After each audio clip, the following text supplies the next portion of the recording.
pocket he took a fistful of crumpled bank-notes and a good deal of silver coin, which he piled on the bureau indiscriminately with keys, knife, handkerchief, and whatever else happened to be in his pockets.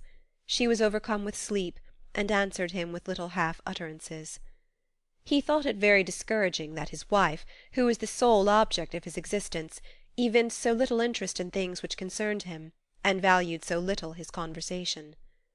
Mr. Pontellier had forgotten the bonbons and peanuts for the boys. Notwithstanding, he loved them very much, and went into the adjoining room where they slept, to take a look at them and make sure that they were resting comfortably. The result of his investigation was far from satisfactory. He turned and shifted the youngsters about in bed. One of them began to kick, and talk about a basket full of crabs. Mr. Pontellier returned to his wife with the information that Raoul had a high fever and needed looking after. Then he lit a cigar, and went and sat near the open door to smoke it. Mrs. Pontellier was quite sure Raoul had no fever. He had gone to bed perfectly well, she said, and nothing had ailed him all day. Mr. Pontellier was too well acquainted with fever symptoms to be mistaken. He assured her the child was consuming at that moment in the next room. He reproached his wife with her inattention, her habitual neglect of the children. If it was not a mother's place to look after children, whose on earth was it? He himself had his hands full with his brokerage business. He could not be in two places at once, making a living for his family on the street, and staying at home to see that no harm befell them. He talked in a monotonous, insistent way. Mrs. Pontellier sprang out of bed and went into the next room. She soon came back and sat on the edge of the bed, leaning her head down on the pillow. She said nothing, and refused to answer her husband when he questioned her. When his cigar was smoked out he went to bed, and in half a minute he was fast asleep. Mrs. Pontellier was by that time thoroughly awake. She began to cry a little, and wiped her eyes on the sleeve of her peignoir. Blowing out the candle, which her husband had left burning, she slipped her bare feet into a pair of satin mules at the foot of the bed, and went out on the porch, where she sat down in the wicker chair and began to rock gently to and fro. It was then past midnight. The cottages were all dark. A single faint light gleamed out from the hallway of the house. There was no sound abroad except the hooting of an old owl in the top of a water-oak, and the everlasting voice of the sea, that was not uplifted at that soft hour. It broke like a mournful lullaby upon the night.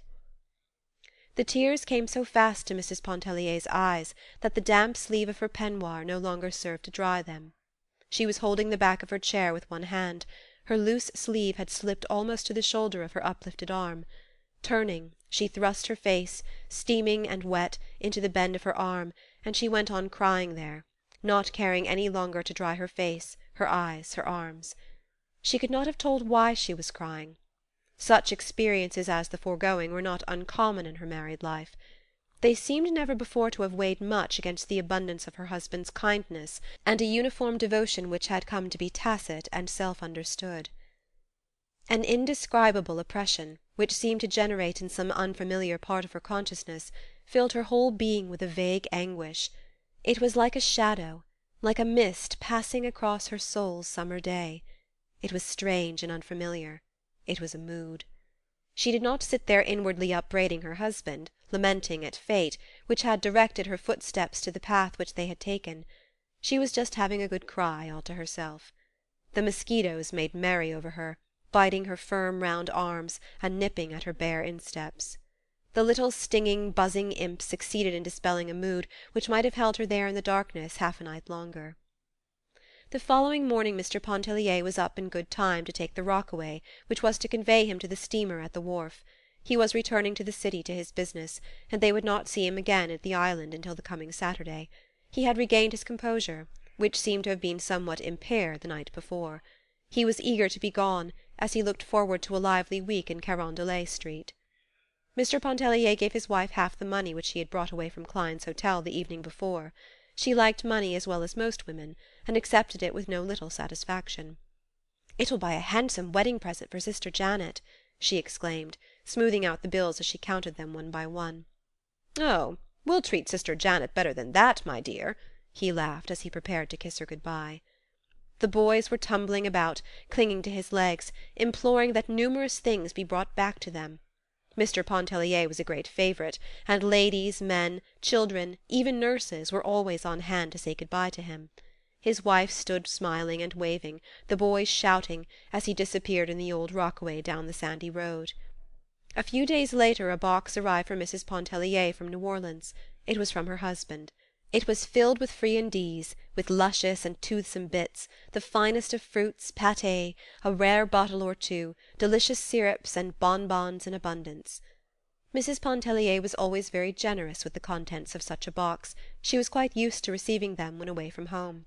The pâté and fruit were brought to the dining-room, the bonbons were passed around, and the ladies, selecting with dainty and discriminating fingers, and a little greedily, all declared that Mr. Pontellier was the best husband in the world. Mrs. Pontellier was forced to admit that she knew of none better. 4. It would have been a difficult matter for Mr. Pontellier to define to his own satisfaction, or anyone else's, wherein his wife failed in her duty toward their children. It was something which he felt rather than perceived, and he never voiced the feeling without subsequent regret and ample atonement. If one of the little Pontellier boys took a tumble whilst at play, he was not apt to rush crying to his mother's arms for comfort. He would more likely pick himself up, wipe the water out of his eyes and the sand out of his mouth, and go on playing.